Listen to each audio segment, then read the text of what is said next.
KS 1999ರಲ್ಲಿ ಕೇಳಿದಂತ ಪ್ರಶ್ನೆ ಇದು.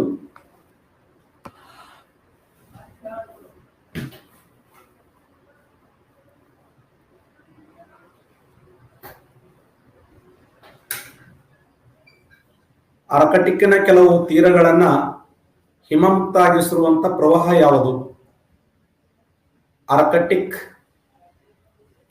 ಅರಕಟ್ಟಿಕ್ಕಿನ ಕೆಲವು ತೀರಗಳನ್ನ ಹಿಮಮುಕ್ತವಾಗಿಸಿರುವಂತ ಪ್ರದೇಶ ಯಾವುದು? ಕ್ಯುರೇಷಿಯಾ, ಲ್ಯಾಬ್ರೆಡಾರ, ಉತ್ತರ ಅಟ್ಲಾಂಟಿಕ್ ಡ್ರಿಫ್ಟ್, ಕ್ಯಾಲಿಫೋರ್ನಿಯಾ ಪ್ರವಾಹ.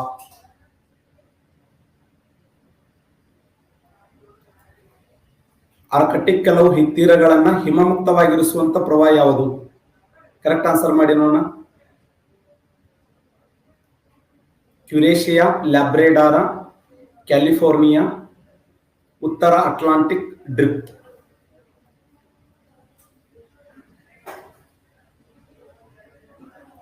ಸರಿಯಾದಂತ ಉತ್ತರ ಸಿ, ರೈಟ್ ಆನ್ಸರ್ ನೋಡಿ. ಸಿ ಸರಿ ಉತ್ತರ. ಸಿ ಸರಿಯಾಗಿರುವಂತ ಉತ್ತರ. ಉತ್ತರ ಅಟ್ಲಾಂಟಿಕ್ ಡ್ರಿಫ್ಟ್ ರೈಟ್ ಆನ್ಸರ್.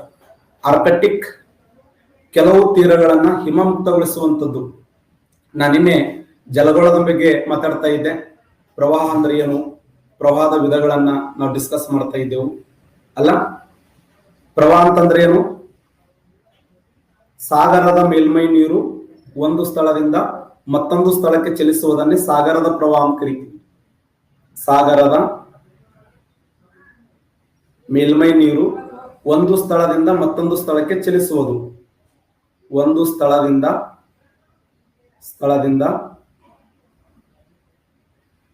ಮತ್ತೊಂದು ಸ್ಥಳಕ್ಕೆ ಚಲಿಸುವುದನ್ನೇ ಸಾಗರದ ಪ್ರವಾಹ ಅಂತ ಕರಿತೀವಿ. Ocean currents. ಓಸಿಯನ್ ಕರೆಂಟ್ಸ್ ಅಂದ್ರೆ ಏನು? ಸಾಗರದ ಮೇಲ್ಮೈ ನೀರು ಒಂದು ಪ್ರದೇಶದಿಂದ ಮತ್ತೊಂದು ಪ್ರದೇಶಕ್ಕೆ ಚಲಿಸುವುದನ್ನೇ ಸಾಗರದ ಪ್ರವಾಹ. ಸಾಗರದ ಪ್ರವಾಹದಲ್ಲಿ ಎಷ್ಟು ಪ್ರಕಾರ ಅಂತಂದ್ರೆ 2 ಪ್ರಕಾರ ನೋಡ್ತೀವಿ. ಒಂದು ಉಷ್ಣೋದಕ ಪ್ರವಾಹ, ಇನ್ನೊಂದು ಶೀತೋದಕ ಪ್ರವಾಹ. ಆದ್ರೆ ಈ ಉತ್ತರ ಅಟ್ಲಾಂಟಿಕ್ ಡ್ರಿಫ್ಟ್ ಮತ್ತು ದಕ್ಷಿಣ ಅಂಟಾರ್ಟಿಕ್ ಡ್ರಿಫ್ಟ್ ಅಂತ ಬರ್ತವೆ. ವೆರಿ ಇಂಪಾರ್ಟೆಂಟ್ ಇವು. ಈ ಉತ್ತರ ಅಟ್ಲಾಂಟಿಕ್ ಡ್ರಿಫ್ಟ್ ಏನ್ ಬರ್ತದೆ ಅಂತಂದ್ರೆ ಇದು ಅಟ್ಲಾಂಟಿಕ್ ಸಾಗರದಲ್ಲಿ ಕಂಡು ಬರುವಂತ ಒಂದು ಶೀತೋದಕ ಪ್ರವಾಹ. ಇದು ಎಂತ ಪ್ರವಾಹ ಅಂತ ಕೇಳ್ತಾನೆ? ಶೀತೋದಕ ಪ್ರವಾಹ. ಓಕೆನಾ? ನೆಕ್ಸ್ಟ್ ಹೇಳುವಾಗ ಇದ್ರ ಬಗ್ಗೆ ಹೇಳಿರ್ತೀನಿ ನಾನು. 99 KS ಕೇಳಿದಂತ ಪ್ರಶ್ನೆ ಇದು. ಭೂಮಿಯ ಒಟ್ಟು ಉಪರಿತಲದ ಶೇಕಡ ಎಷ್ಟು ಭಾಗ ನೀರಿನಿಂದ ಆವೃತವಾಗಿದೆ? ಭೂಮಿಯ ಒಟ್ಟು ಅಂದ್ರೆ ಭೂಮಿಯ ಮೇಲಿನ ಒಟ್ಟು ಎಷ್ಟು ನೀರಿನಿಂದ ಆವೃತವಾಗಿದೆ ಅಂತ ಕ್ವಶನ್ ಆಗಿದೆ. ಕರೆಕ್ಟ್ ಆನ್ಸರ್ ಮಾಡಿ. 71%, 80%, 85%, 75%. ಎಕ್ಸಲೆಂಟ್. ಸರಿಯಾದಂತ ಉತ್ತರ 71% ರೈಟ್ ಆನ್ಸರ್ ನೋಡಿ. 71% ಸರಿಯಾಗಿರುವಂತ ಉತ್ತರ. 71% ನೋಡಿ. ಅಖಂಡ ಭೂಮಿಯನ್ನ ಪರಿಗಣಿಸಿದಾಗ, ಟೋಟಲ್ ಭೂಮಿಯನ್ನು ಪರಿಗಣಿಸಿದಾಗ ಭೂಮಿಯ ಮೇಲೆ 70.8% ವಾಟರ್ ಇದೆ, 29.2% ಲ್ಯಾಂಡ್ ಇದೆ. ಅದನ್ನ ಏನ್ ಮಾಡ್ತಾರಂದ್ರೆ 71% ವಾಟರ್, 29% ಲ್ಯಾಂಡ್.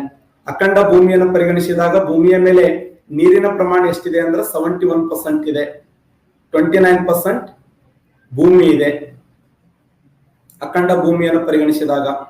ಓಕೆನಾ? ಹಾಗಾದ್ರೆ ಇನ್ನೂ ಕೆಲವು ಬುಕ್ಗಳಲ್ಲಿ 75% ವಾಟರ್, 25% ಲ್ಯಾಂಡ್ ಅಂತ ಬರೆದಿರ್ತಾರೆ. ಅಂದ್ರೆ ಅಖಂಡ ಭೂಮಿ ಎಷ್ಟಿದೆ ಅಂತಂದ್ರೆ ಟೋಟಲ್ ಭೂಮಿಯ ಒಟ್ಟು ವಿಸ್ತೀರ್ಣ ಎಷ್ಟಿದೆ?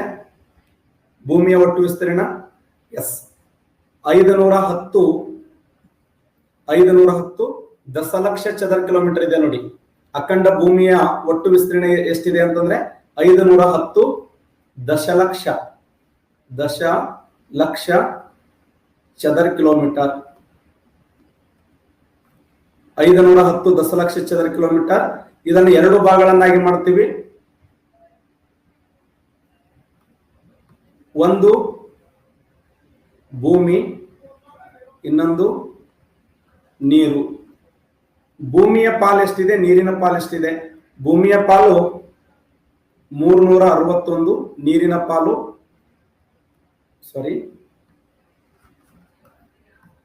ಭೂಮಿಯ ಪಾಲು 149, ನೀರಿನ ಪಾಲು 361 ಲಕ್ಷ ಚದರ ಕಿಲೋಮೀಟರ್. ನೋಡಿ, ಅಖಂಡ ಭೂಮಿಯನ್ನು ಪರಿಗಣಿಸಿದಾಗ, ಟೋಟಲ್ ಭೂಮಿಯನ್ನು ಪರಿಗಣಿಸಿದಾಗ ಭೂಮಿಯನ್ನು ಏನಂತ ಕರಿತೀವಿ ಅಂದ್ರೆ ಜಲಾವೃತವಾದ ಗ್ರಹ ಅಂತ ಕರಿತೀವಿ. ಭೂಮಿಯನ್ನ ನೀಲಿ ಗ್ರಹ ಅಂತ ಕರಿತೀವಿ. ಅಖಂಡ ಭೂಮಿಯನ್ನು ಪರಿಗಣಿಸಿದಾಗ ಭೂಮಿಯ ಮೇಲೆ 361 ಲಕ್ಷ ಚದರ ಕಿಲೋಮೀಟರ್ ಏನಿದೆ, ನೀರಿದೆ. ನೀರು 149 ಲಕ್ಷ ಚದರ ಕಿಲೋಮೀಟರ್ ಭೂಮಿ ಇದೆ. ಭೂಮಿ, ನೀರು. ಅದನ್ನೇ ನಾವು ಪರ್ಸೆಂಟೇಜ್ ನಲ್ಲಿ ಹೇಳುವುದಾದರೆ 70.8% ವಾಟರ್, 29.2% ಲ್ಯಾಂಡ್. ಅದಕ್ಕೆ ಭೂಮಿಯನ್ನ ಜಲಾವೃತವಾದ ಗ್ರಹ ಅಂತ ಕರೀತಾರೆ. ಹಾಗಾದ್ರೆ ಈ 70.8ರಷ್ಟು ನೀರು ಎಲ್ಲೆಲ್ಲಿ ಹಂಚಿಕೆಯಾಗಿದೆ ಅಂತಂದ್ರ ಸಾಗರಗಳಲ್ಲಿ, ಸರೋವರಗಳಲ್ಲಿ,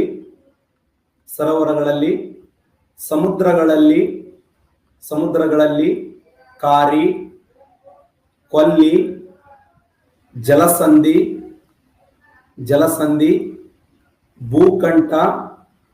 ಭೂಕಂಠ, ಕಾಲುವೆ. ನೋಡಿ, ಆ 70.8% ವಾಟರ್ ಎಲ್ಲೆಲ್ಲಿ ಹಂಚಿಕೆಯಾಗಿದೆ ಅಂತಂದ್ರೆ ಸಾಗರಗಳಲ್ಲಿ, ಸರೋವರಗಳಲ್ಲಿ, ಸಮುದ್ರಗಳಲ್ಲಿ, ಕಾರಿಗಳಲ್ಲಿ, ಕೊಲ್ಲಿಗಳಲ್ಲಿ, ಜಲಸಂಧಿಗಳಲ್ಲಿ, ಭೂಕಂಠಗಳಲ್ಲಿ, ಕಾಲುವೆಗಳಲ್ಲಿ ಹಂಚಿಕೆಯಾಗಿದೆ.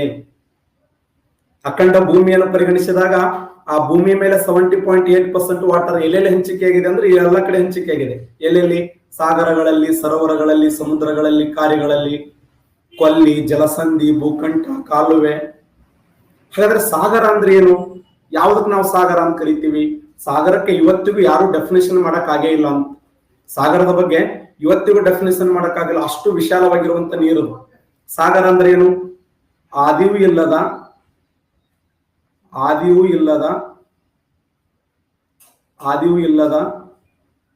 ಅಂತ್ಯವೂ ಇಲ್ಲದ ವಿಶಾಲವಾದ ಜಲಭಾಗವೇ ಸಾಗರ ಅಂತ ಕರಿತೀವಿ. ಸಾಗರ ಅಂದ್ರೆ ಏನು? ಆದಿ ಅಂತ್ಯವಿಲ್ಲದ ವಿಶಾಲವಾದ ಜಲಭಾಗ. ಇದಕ್ಕೆ ಆದಿನೂ ಇಲ್ಲ, ಅಂತ್ಯನೂ ಇಲ್ಲ. ಆದಿ ಅಂತ್ಯವಿಲ್ಲದ ವಿಶಾಲವಾದ ಜಲಭಾಗವನ್ನ ಸಾಗರ ಅಂತ ಕರಿತೀವಿ. ಆದಿಯೂ ಇಲ್ಲದ, ಅಂತ್ಯವೂ ಇಲ್ಲದ ವಿಶಾಲವಾದ ಜಲಭಾಗವೇ ಸಾಗರ. ಹಾಗಾದ್ರೆ ಭೂಮಿ ಮೇಲೆ ಒಟ್ಟು ಸಾಗರಗಳ ಸಂಖ್ಯೆ ಎಷ್ಟು ಅಂತ ಕೇಳ್ತಾನೆ. ಭೂಮಿ ಮೇಲೆ ಒಟ್ಟು ಸಾಗರಗಳ ಸಂಖ್ಯೆ ಎಷ್ಟು? 5, 6, 7, 8. ಭೂಮಿ ಮೇಲೆ ಕಂಡುಬರುವ ಒಟ್ಟು ಸಾಗರಗಳ ಸಂಖ್ಯೆ ಎಷ್ಟು? ಭೂಮಿ ಮೇಲೆ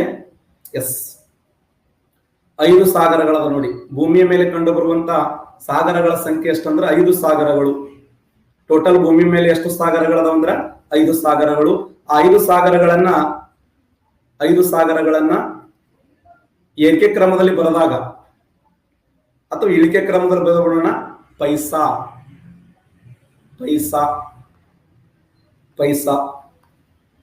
ಪಿ ಅಂದ್ರ ಪೆಸಿಫಿಕ್ ಓಸಿಯನ್, ಎ ಅಂದ್ರ ಅಟ್ಲಾಂಟಿಕ್ ಓಸಿಯನ್, ಐ ಅಂದ್ರ ಇಂಡಿಯನ್ ಓಸಿಯನ್, ಎಸ್ ಅಂದ್ರ ಸದರ್ನ್ ಓಸಿಯನ್, ಎ ಅಂತಂದ್ರ ಅಟ್ಲಾಂಟಿಕ್ ಓಸಿಯನ್.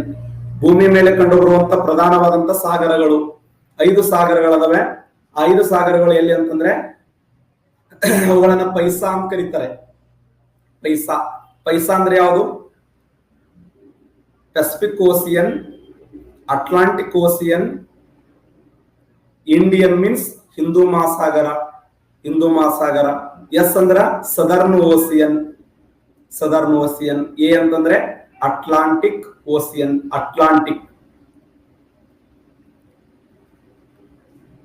ಅನುಕ್ರಮವಾಗಿ ನೋಡಿ, ಬರೀತೀನಿ ನೋಡಿ. ಒಂದನೇದ್ದು ಪೆಸಿಫಿಕ್ ಸಾಗರ, ಎರಡನೇದ್ದು ಅಟ್ಲಾಂಟಿಕ್ ಸಾಗರ, ಮೂರನೇದ್ದು ಹಿಂದೂ ಮಹಾಸಾಗರ,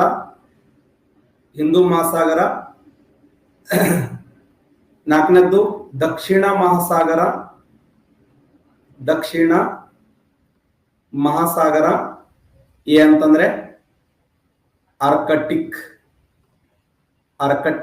ಸಾಗರ. ಭೂಮಿ ಮೇಲೆ ಕಂಡು ಬರುವಂತಹ ಪ್ರಧಾನವಾದಂತಹ ಸಾಗರಗಳು 5 ಸಾಗರಗಳದಾವೆ. ಒಂದು ಪೆಸಿಫಿಕ್ ಸಾಗರ, ಅಟ್ಲಾಂಟಿಕ್ ಸಾಗರ, ಹಿಂದೂ ಮಹಾಸಾಗರ, ದಕ್ಷಿಣ ಮಹಾಸಾಗರ, ಆರ್ಕಟಿಕ್ ಸಾಗರ. Very important, ocean on the earth. ಭೂಮಿ ಮೇಲೆ ಕಂಡು ಬರುವಂತಹ ಅತ್ಯಂತ ಮುಖ್ಯವಾಗಿರುವಂತಹ 5 ಸಾಗರಗಳು ನೋಡಿ. ಆದಿ ಅಂತ್ಯವಿಲ್ಲದ ವಿಶಾಲವಾದ ಜಲಭಾಗವನ್ನೇ ಸಾಗರ ಅಂತ ಕರಿತೀವಿ. ಆದಿಯೂ ಇಲ್ಲದ, ಅಂತ್ಯವೂ ಇಲ್ಲದ ವಿಶಾಲವಾದ ಜಲಭಾಗವನ್ನೇ ಸಾಗರ. ಭೂಮಿ ಮೇಲೆ ಎಷ್ಟು ಸಾಗರಗಳದವಂದ್ರ 5 ಸಾಗರಗಳಿವೆ. ಸಾಗರಗಳ ಮೇಲ್ಮೈ ದೂರವನ್ನು ಅಳೆಯುವ ಸಾಧನ, ಸಾಗರಗಳ ಮೇಲ್ಮೈ ದೂರವನ್ನು ಅಳೆಯುವ ಸಾಧನ ಯಾವುದು ಅಂದ್ರೆ ನಾಟಿಕಲ್ ಮೈಲು.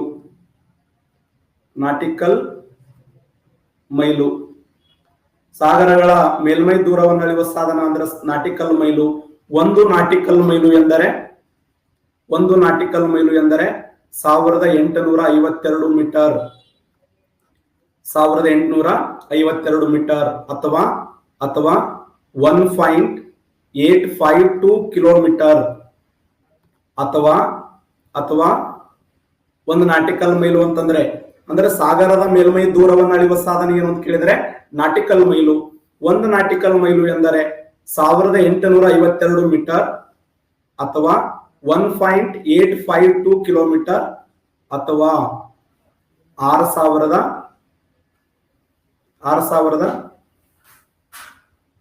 ಎಷ್ಟು? ಎಕ್ಸಲೆಂಟ್, 6080 ಅಡಿ. 6080 ಅಡಿ ನೋಡಿ. ಎಸ್, ಸಾಗರಗಳನ್ನು ನಾವು ತೆಗೆದುಕೊಂಡಾಗ ಆದಿ ಅಂತ್ಯವಿಲ್ಲದ ವಿಶಾಲವಾದ ಜಲಭಾಗವನ್ನು ಸಾಗರ ಅಂತ ಕರಿತೀವಿ. ಸಾಗರದ ಮೇಲ್ಮೈ ದೂರವನ್ನು ಅಳೆಯುವ ಸಾಧನ ನಾಟಿಕಲ್ ಮೈಲು. ಸಾಗರದ ಆಳವನ್ನು ಅಳೆಯುವ ಸಾಧನ ಪ್ಯಾದೋಮೀಟರ್. ಪ್ಯಾದೋ ಅಂದ್ರು ಒಂದೇ, ಬ್ಯಾತೋ ಅಂದ್ರು ಒಂದೇ. ಪ್ಯಾದೋ ಅಥವಾ ಬ್ಯಾತೋ. ಒಂದು ಪ್ಯಾದೋ ಎಂದರೆ 6 ಅಡಿ. ಒಂದು ಪ್ಯಾದೋ ಅಥವಾ ಒಂದು ಬ್ಯಾತೋ ಎಂದರೆ 6 ಅಡಿ ಅಂತ ಅರ್ಥ ನೋಡಿ. ಸಾಗರದ ಆಳವನ್ನು ಅಳೆಯುವ ಸಾಧನ ಪ್ಯಾದೋಮೀಟರ್. ಸಾಗರದ ಮೇಲ್ಮೈ ದೂರವನ್ನು ಅಳೆಯುವ ಸಾಧನ ನಾಟಿಕಲ್ ಮೈಲು. ಒಂದು ನಾಟಿಕಲ್ ಮೈಲು ಎಂದರೆ 6080 ಅಥವಾ 1.852 ಕಿಲೋಮೀಟರ್ ಅಥವಾ 1852 ಮೀಟರ್. ಓಕೆ, ಸಾಗರಗಳನ್ನು ಕುರಿತು ಅಧ್ಯಯನ ಮಾಡುವಂತ ಶಾಸ್ತ್ರವನ್ನ ಸಾಗರ ವಿಜ್ಞಾನ ಅಂತ ಕರೀತಾರೆ.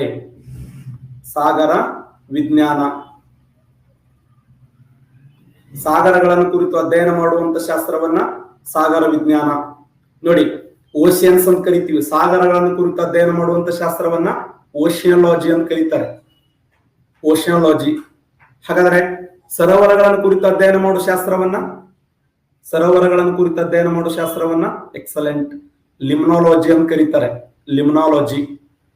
ಸರೋವರಗಳನ್ನು ಕುರಿತು ಅಧ್ಯಯನ ಮಾಡುವ ಶಾಸ್ತ್ರವನ್ನ ಲಿಮ್ನಾಲಜಿ ಅಂತ ಕರಿತೀವಿ. ನದಿಗಳನ್ನು ಕುರಿತು ಅಧ್ಯಯನ ಮಾಡುವ ಶಾಸ್ತ್ರವನ್ನ ಎಕ್ಸಲೆಂಟ್, ಪೊಟೊಮಾಲಜಿ ಅಂತ ಕರೀತಾರೆ. ನದಿಗಳನ್ನು ಕುರಿತು ಅಧ್ಯಯನ ಮಾಡುವ ಶಾಸ್ತ್ರವನ್ನ ಪೊಟೊಮಾಲಜಿ. ಎಸ್, ಈ ತರ ಕೆಲವೊಂದು ಅಧ್ಯಯನ ವಸ್ತುಗಳನ್ನು ನಾವು ಆಯ್ಕೆ ಮಾಡ್ಕೋಬೇಕು. ನದಿಗಳನ್ನು ಕುರಿತು ಅಧ್ಯಯನ ಮಾಡೋದು ಪೊಟೊಮಾಲಜಿ, ಸಾಗರಗಳನ್ನು ಕುರಿತು ಅಧ್ಯಯನ ಮಾಡುವುದು ಓಷಿಯಾಲಜಿ, ಶಿಲೆಗಳನ್ನು ಕುರಿತು ಅಧ್ಯಯನ ಮಾಡೋದು ಪೆಟ್ರೋಲಜಿ, ಮಣ್ಣಿನ ಕುರಿತು ಅಧ್ಯಯನ ಮಾಡೋದು ಪೆಡಾಲಜಿ.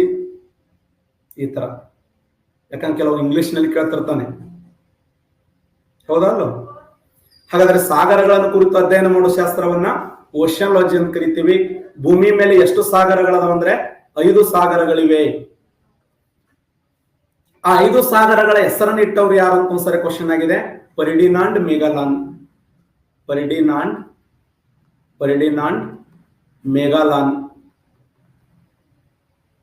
ಫರ್ಡಿನಾಂಡ್ ಮೆಗಾಲನ್.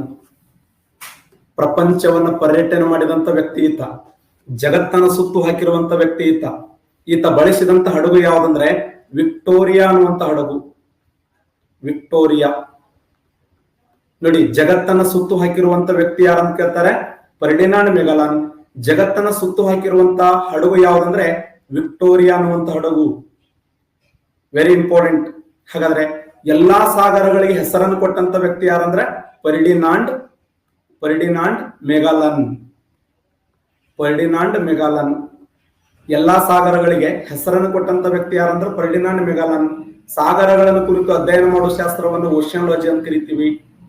ಜಗತ್ತನ್ನ ಸುತ್ತ ಹಾಕಿರುವಂತ ಮೊದಲ ಹಡಗು ಅಂದ್ರೆ ವಿಕ್ಟೋರಿಯಾ ಹಡಗು. ಅವ್ನು ಅಸಹ್ಯ ಮಾಡಿರ್ತಾರೆ, ಅವಮಾನ ಮಾಡಿರ್ತಾರೆ. ಸ್ಪೇನದ ನಾಯಕ ಏನ್ ಅವಮಾನ ಮಾಡಿರ್ತಾರಂದ್ರ ಇವನ್ ಕಡಿಂದ ಏನಾಗ್ತದ, ಅವ್ನ್ ಏನ್ ಅವಮಾನ ಮಾಡಿದ್ರು ಗೊತ್ತಾ, ಇವನ್ ಕಡಿಂದ ಏನಾಗ್ತದ ಅಂತ ಅದನ್ನೇ ಚಾಲೆಂಜ್ ಆಗಿ ಸ್ವೀಕಾರ ಮಾಡಿದ. ಆದ್ರೆ ಒಂದು ನೋವಿನ ಸಂಗತಿ ಏನು ಅಂದ್ರೆ ಮಧ್ಯದಲ್ಲಿ ಸತ್ತು ಹೋಗ್ತಾನೆ ಸ್ನೇಹಿತರೆ. ಸತ್ತು ಹೋದ ಸಮಯದಲ್ಲಿ ಆತನ ಪಾರ್ಥಿವ ಶರೀರವನ್ನು ಇಟ್ಟು ಇಡೀ ಪ್ರಪಂಚವನ್ನೇ ಸುತ್ತು ಹಾಕಿರತಕ್ಕಂತ ಮಾನವ ವ್ಯಕ್ತಿ ಆತ ಫರ್ಡಿನಾಂಡ್ ಮೆಗಾಲನ್.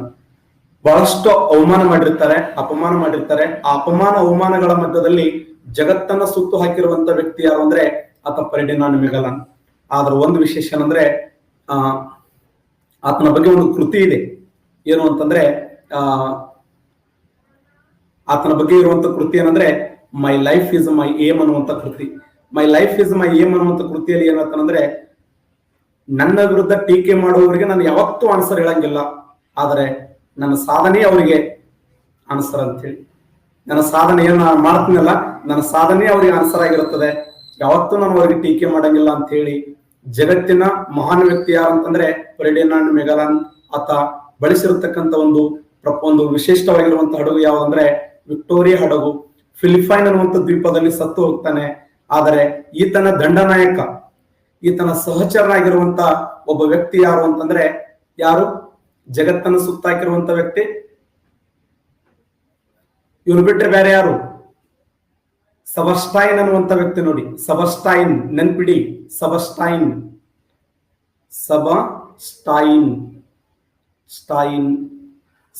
ಅನ್ನುವಂತ ವ್ಯಕ್ತಿ ಜಗತ್ತನ್ನ ಸುತ್ತು ಹಾಕಿರುವಂತ ಮತ್ತೊಬ್ಬ ವ್ಯಕ್ತಿ ಅಂತ ಹೇಳ್ತೀವಿ. ಹಾಗಾದ್ರೆ ಫರ್ಡಿನಾಂಡ್ ಮೆಗಾಲನ್ ಏನ್ ಮಾಡ್ತಾನಂದ್ರೆ ಪ್ರಪಂಚದ ಎಲ್ಲ ಸಾಗರಗಳಿಗೆ ಹೆಸರನ್ನು ಕೊಟ್ಟ ಅಂತದ್ದೇನು ಮಾಡ್ತೀವಿ. ಓಕೆ, ಆದಿ ಅಂತ್ಯವಿಲ್ಲದ ವಿಶಾಲವಾದ ಜಲಭಾಗವನ್ನೇ ಸಾಗರ ಅಂತ ಕರಿತೀವಿ. ಸಾಗರಗಳ ಕುರಿತು ಅಧ್ಯಯನ ಮಾಡುವ ಶಾಸ್ತ್ರವನ್ನು ಓಷಿಯಾಲಜಿ ಅಂತ ಕರಿತೀವಿ. ಭೂಮಿ ಮೇಲೆ ಒಟ್ಟು 5 ಸಾಗರಗಳದಾವೆ. 5 ಸಾಗರಗಳನ್ನ ಅನುಕ್ರಮವಾಗಿ ಪೈಸಾ ಅಂತ ಕರಿತೀವಿ.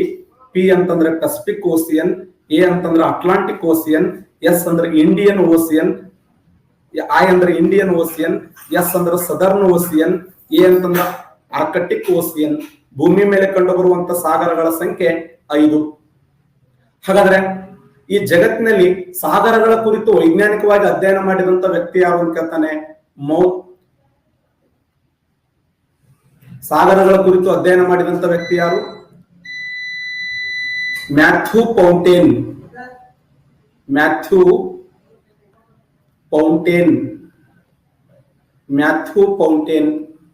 ನೆನ್ಪಿಡಿ, ಮ್ಯಾಥ್ಯೂ ಪೌಂಟೇನ್ ಅನ್ನುವಂತ ವ್ಯಕ್ತಿ ಸಾಗರಗಳನ್ನು ಕುರಿತು ವೈಜ್ಞಾನಿಕವಾಗಿ ಅಧ್ಯಯನ ಮಾಡಿದಂತ ವ್ಯಕ್ತಿ. ಮ್ಯಾಥ್ಯೂ ಪೌಂಟೇನ್ ಅನ್ನುವಂತ ವ್ಯಕ್ತಿ ಸಾಗರಗಳನ್ನು ಕುರಿತು ವೈಜ್ಞಾನಿಕವಾಗಿ ಅಧ್ಯಯನ ಮಾಡಿದಂತ ವ್ಯಕ್ತಿ ಅಂತೇಳಿ ಗುರುತಿಸ್ತೀವಿ, ಮ್ಯಾಥ್ಯೂ ಪೌಂಟೇನ್.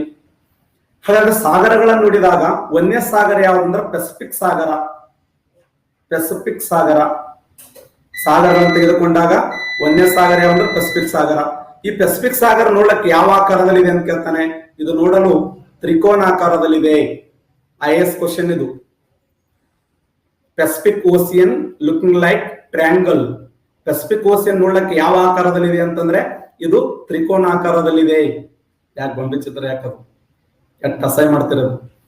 ಪೆಸಿಫಿಕ್ ಸಾಗರ ನೋಡಲು ಯಾವ ಆಕಾರದಲ್ಲಿ ಅಂದ್ರೆ ತ್ರಿಕೋನಾಕಾರದಲ್ಲಿದೆ. ಇದನ್ನ ಶಾಂತ ಮಹಾಸಾಗರ ಅಂತ ಕರೀತಾರ. ಶಾಂತ ಮಹಾಸಾಗರ. ಇದನ್ನ ಶಾಂತ ಮಹಾಸಾಗರ ಅಂತ ಕರೆದವ್ರು ಯಾರಂದ್ರೆ ಫರ್ಡಿನಾಂಡ್ ಮೆಗಾಲನ್. ಪೆಸಿಫಿಕ್ ಸಾಗರ ನೋಡ್ಲಕ್ಕೆ ಯಾವ ಆಕಾರದಲ್ಲಿದೆ ಅಂದ್ರೆ ತ್ರಿಕೋನಾಕಾರದಲ್ಲಿದೆ. ಈ ಪೆಸಿಫಿಕ್ ಸಾಗರ ಇದನ್ನ ಏನಂತ ಕರೀತಾರ ಅಂದ್ರೆ ಶಾಂತ ಮಹಾಸಾಗರ ಅಂತ ಕರೀತಾರ. ಶಾಂತ ಮಹಾಸಾಗರ. ಹಾಗಾದ್ರೆ ಪೆಸಿಫಿಕ್ ಸಾಗರವನ್ನು ಶಾಂತ ಮಹಾಸಾಗರ ಅಂತ ಕರೆದವ್ರು ಯಾರಂದ್ರೆ ಫರ್ಡಿನಾಂಡ್ ಮೆಗಲಾನ್. ಈ ಒಂದು ಪೆಸಿಫಿಕ್ ಸಾಗರದ ವಿಶೇಷ ಏನು ಅಂತಂದ್ರೆ ಇದು ಜಗತ್ತಿನ ಅತ್ಯಂತ ದೊಡ್ಡದಾಗಿರುವಂತ ಸಾಗರ. ಜಗತ್ತಿನ ಅತ್ಯಂತ ದೊಡ್ಡದಾಗಿರುವಂತ ಸಾಗರ, ದೊಡ್ಡದಾದ ಸಾಗರ. ಯಾಕಂದ್ರೆ 4 ಖಂಡಗಳ ಮಧ್ಯೆ ಹಂಚಿಕೆಯಾಗಿದೆ. ಇದು 4 ಖಂಡಗಳ ಮಧ್ಯೆ ಹಂಚಿಕೆಯಾಗಿರುವಂತ ಸಾಗರ ಪೆಸಿಫಿಕ್ ಸಾಗರ. ಇದು ನೋಡಿ, ಈ ಭಾಗ ಇದೆಯಲ್ಲ, ಇದೆಲ್ಲ ಪೆಸಿಫಿಕ್ ಸಾಗರದ ಭಾಗನೇ. ಇದು ನೋಡಿ, ಈ ಸಾಗರದ ಉತ್ತರ ಅಮೆರಿಕ ಇದೆ, ದಕ್ಷಿಣ ಅಮೆರಿಕ ಇದೆ, ಏಷ್ಯಾ ಖಂಡ ಇದೆ, ಆಸ್ಟ್ರೇಲಿಯಾ ಖಂಡ ಇದೆ. ಇದು ನೋಡಿ, ಇದೆಲ್ಲ ಪ್ರಪಂಚದ ಅತಿ ದೊಡ್ಡ ಸಾಗರ ಯಾವಂದ್ರೆ ಪೆಸಿಫಿಕ್ ಸಾಗರ. ಇದು ಜಗತ್ತಿನಲ್ಲಿಯೇ ಅತ್ಯಂತ ದೊಡ್ಡದಾಗಿರುವಂತ ಸಾಗರ. ಈ ಸಾಗರ ನೋಡಲು ಯಾವ ಆಕಾರದಲ್ಲಿದೆ ಅಂದ್ರೆ ತ್ರಿಕೋನಾಕಾರದಲ್ಲಿದೆ. ಇದನ್ನು ಶಾಂತ ಮಹಾಸಾಗರ ಅಂತ ಕರೀತಾರ. ಈ ಸಾಗರ ಅತ್ಯಂತ ಆಳವಾಗಿರುವಂತ ಸಾಗರ, ಅತ್ಯಂತ ಆಳವಾದ ಸಾಗರ, ಅತ್ಯಂತ ಆಳವಾದ ಸಾಗರ. ಈ ಸಾಗರದ ಆಳ ಯಾವುದು ಅಂತಂದ್ರೆ ಮರಿಯಾನ್ ಚಾಲೆಂಜರ್ ತಗ್ಗು, ಮರಿಯಾನ್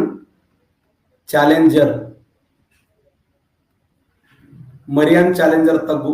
ಇದರ ಆಳ ಎಷ್ಟಿದೆ ಅಂದ್ರೆ 11,033 ಮೀಟರ್ ಆಳವಾಗಿದೆ.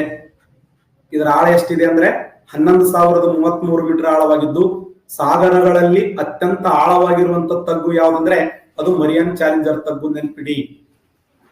ಹೌದು, ಸಾಗರಗಳಲ್ಲಿ ಅತ್ಯಂತ, ಇದ್ರ ಮೇಲೆ ಕ್ವಶನ್ ಆಗಿದೆ, ಅತ್ಯಂತ ಆಳವಾಗಿರುವಂತ ತಗ್ಗು ಯಾವ್ದಂದ್ರೆ ಮರಿಯಾನ್ ಚಾಲೆಂಜರ್ ತಗ್ಗು. ಪೆಸಿಫಿಕ್ ಸಾಗರ ನೋಡಲು ಯಾವ ಆಕಾರದಲ್ಲಿದೆ?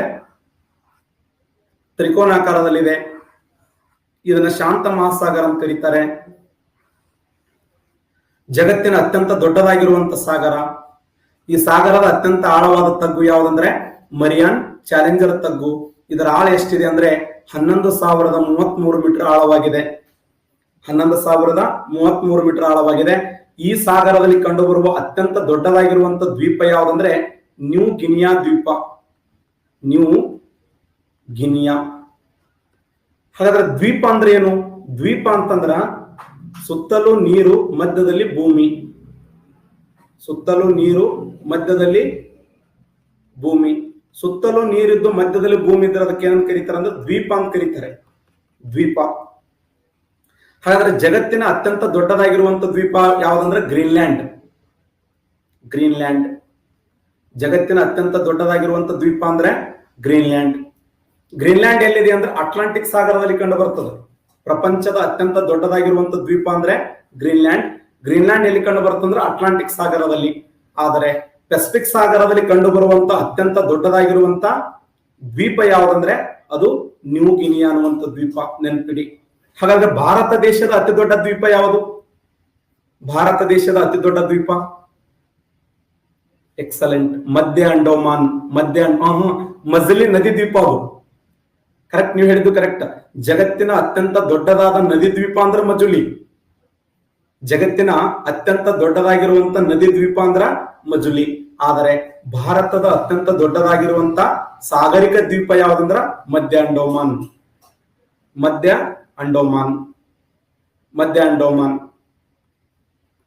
ಇದಾದಲ್ಲ ಇದು ಭಾರತ ದೇಶ.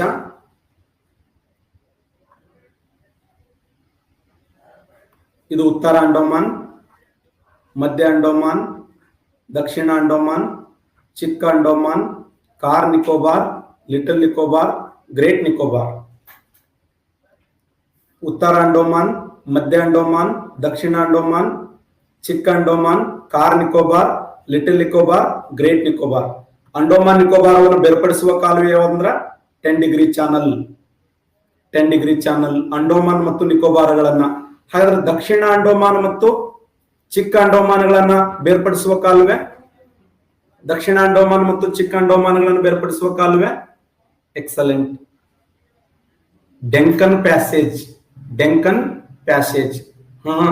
8 ಡಿಗ್ರಿ 9 ಡಿಗ್ರಿ ಚಾನಲ್ ಇಲ್ಲಿ ಬರ್ತಾವ, ಕನ್ಫ್ಯೂಸ್ ಮಾಡ್ಕೋಬೇಡಿ, ಇಲ್ಲಿ ಬರ್ತವೆ.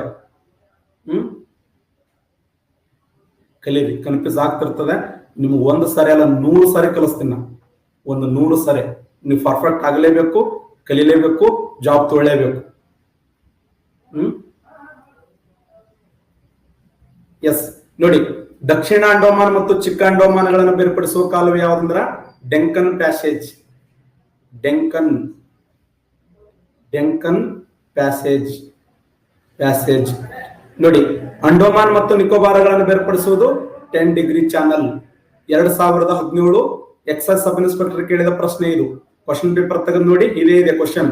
ಅಂಡೋಮಾನ್ ಮತ್ತು ನಿಕೋಬಾರ್ಗಳನ್ನು ಬೇರ್ಪಡಿಸುವ ಕಾಲುವೆ ಯಾವಂದ್ರ 10 ಡಿಗ್ರಿ ಚಾನಲ್. ಇದು ಯಾವುದು 9 ಡಿಗ್ರಿ ಚಾನಲ್. ಇದು ಯಾವುದು 8 ಡಿಗ್ರಿ ಚಾನಲ್. 9 ಡಿಗ್ರಿ ಚಾನಲ್ ಯಾವುದು? 9 ಡಿಗ್ರಿ ಚಾನಲ್ ಯಾವುದು? ಲಕ್ಷದ್ವೀಪ ಮತ್ತೆ ಮಿನಿಕಾಯಿ. ಲಕ್ಷದ್ವೀಪ ಮತ್ತು ಮಿನಿಕಾಯಿಗಳನ್ನು ಬೇರ್ಪಡಿಸುವ ಕಾಲುವೆ 9 ಡಿಗ್ರಿ ಚಾನಲ್. ಟೋಟಲ್ ಲಕ್ಷದ್ವೀಪ ಮತ್ತು ಮಾಲ್ಡೀವ್ಸ್ ಗಳನ್ನು ಬೇರ್ಪಡಿಸುವ ಕಾಲುವೆ 8 ಡಿಗ್ರಿ ಚಾನಲ್. ಪರ್ಫೆಕ್ಟಾ? ಇದು ನೋಡ್ಕೊಂಡ್ಬಿಡಿ, ಯಾಕಂದ್ರೆ ನಮ್ಮ ಸುತ್ತಮುತ್ತ ಏರಿಯಾದಲ್ಲಿ ಕ್ವಶನ್ ಆಗ್ತದೆ. ಯಾಕಂದ್ರೆ ನಮ್ಮ ಸುತ್ತಮುತ್ತ ಗೊತ್ತಿರ್ಬೇಕಲ್ಲ ಫಸ್ಟ್.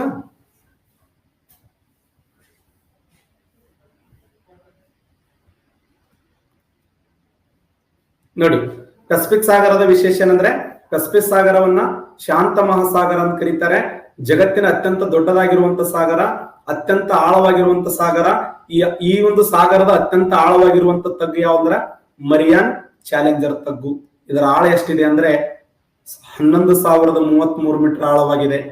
ಮರಿಯಾನ್ ಚಾಲೆಂಜರ್ ತಗ್ಗದ ಆಳ ಎಷ್ಟಂದ್ರೆ 11,033 ಮೀಟರ್ ಆಳ.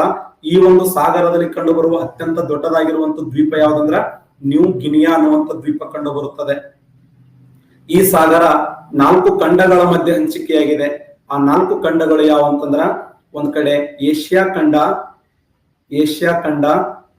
ಆಮೇಲೆ ಆಸ್ಟ್ರೇಲಿಯಾ ಖಂಡ,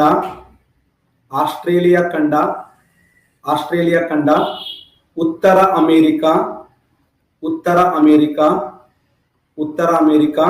ದಕ್ಷಿಣ ಅಮೆರಿಕಾ, ಉತ್ತರ ಅಮೆರಿಕ, ದಕ್ಷಿಣ ಅಮೆರಿಕ, ಏಷ್ಯಾ ಖಂಡ, ಆಸ್ಟ್ರೇಲಿಯಾ ಖಂಡ. 4 ಖಂಡಗಳ ಮಧ್ಯೆ ಹಂಚಿಕೆಯಾಗಿರುವಂತ ಸಾಗರ ಯಾವ್ದಂದ್ರ ಅದು ಪೆಸಿಫಿಕ್ ಸಾಗರ. ಇದು ನೋಡಲು ಯಾವ ಆಕಾರದಲ್ಲಿದೆ ಅಂತಂದ್ರೆ ತ್ರಿಕೋನಾಕಾರದಲ್ಲಿದೆ.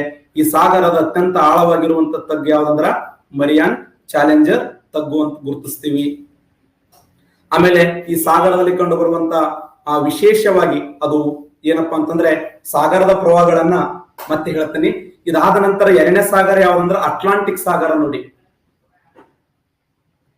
ಅಟ್ಲಾಂಟಿಕ್ ಸಾಗರ. ಈ ಅಟ್ಲಾಂಟಿಕ್ ಸಾಗರದ ವಿಶೇಷ ಏನು ಅಂತಂದ್ರೆ ಇದು ಜಗತ್ತಿನ ಅತ್ಯಂತ ದೊಡ್ಡದಾಗಿರುವಂತ 2ನೇ ಸಾಗರ ಅಂತ ಕರಿತೀವಿ. ಪ್ರಪಂಚದ ಅತಿ ದೊಡ್ಡ 2ನೇ ಸಾಗರ, ಪ್ರಪಂಚದ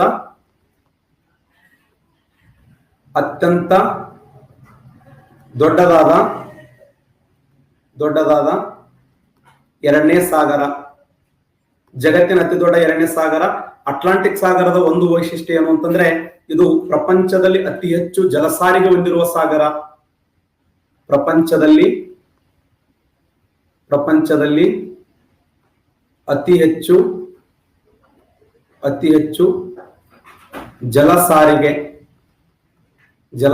ಹೊಂದಿದ ಸಾಗರವಾಗಿದೆ. ಜಗತ್ತಿನಲ್ಲಿ ಅತಿ ಹೆಚ್ಚು ಜಲಸಾರಿಗೆ ಹೊಂದಿರುವಂತ ಸಾಗರ ಯಾವ್ದಂದ್ರೆ ಅಟ್ಲಾಂಟಿಕ್ ಸಾಗರ. ಯಾಕೆ ಇದು ಹೈಯೆಸ್ಟ್ ಜಲಸಾರಿಗೆ ಹೊಂದಿದೆ?